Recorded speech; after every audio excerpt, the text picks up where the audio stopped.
Event News TV. New York.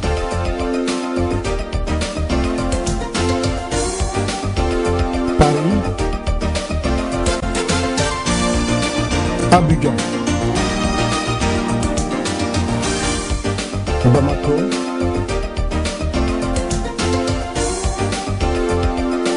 Londres.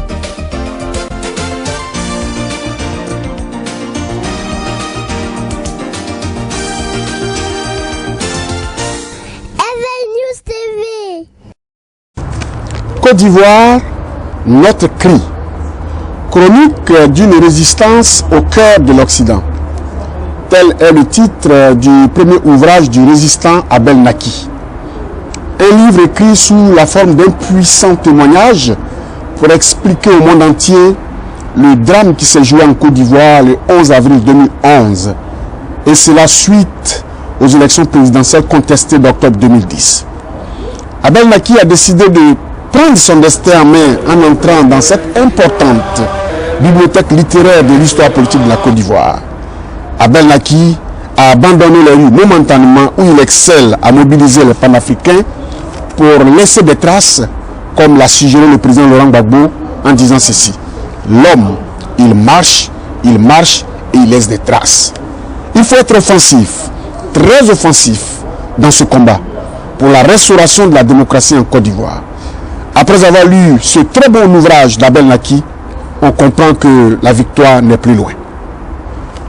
Au cours de cette cérémonie de dédicace de son ouvrage, Abel Naki a invité tout le Gotha de la résistance de la diaspora. Ils se sont tous retrouvés pour explorer et dire leurs sentiments et leur joie de voir un de leurs entrer de façon forte et importante dans l'écriture de tout ce qu'ils ont vécu dans les rues. Abel Naki va, dans cet entretien, vous dire les raisons profondes qui l'ont poussé à prendre le bic. Ce qui m'a poussé à écrire ce livre, Côte d'Ivoire, chronique d'une résistance au cœur de l'Occident, c'est d'avoir constaté que l'histoire de l'Afrique a été écrite par d'autres personnes. Et donc nous avons décidé de ne plus nous faire écrire notre propre histoire par d'autres personnes. La deuxième chose qui m'a motivé, c'est cette phrase célèbre qu'a prononcée le président Laurent Gbagbo le 28 février 2013 à La Haye, en disant: un homme, il marche et il laisse des traces. Et j'ai voulu aussi laisser des traces parce que nous avons marché, nous avons mené des actions et tout ça, il fallait le mettre dans un bouquin. Pour ne pas que l'histoire soit travestie, en tout cas des années plus tard. C'est pour cela que j'ai écrit. Et dans ce livre, je défends une thèse qui est en 2 points. Le premier point, c'est que le premier point de la thèse, c'est que nous avons crié pour ne pas que le président Laurent Gbagbo soit tué dans sa résidence, au Golf Hotel, à Korogo, et aujourd'hui il est à La Haye. Nous avons crié, la première dame n'a pas été transférée.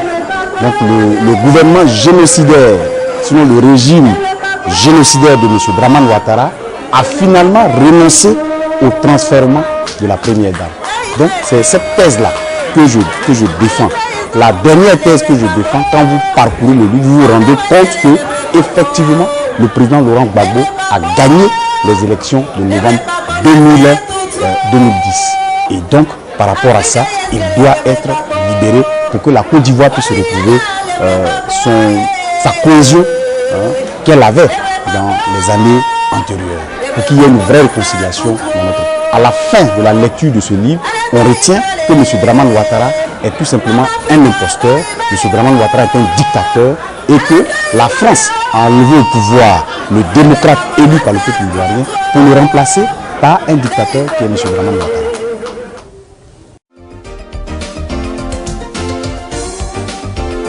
Paris. Abidjan. Bamako.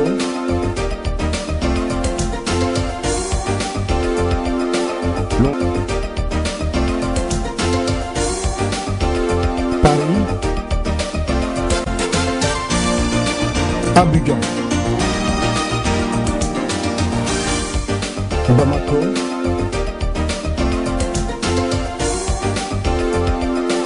Londres,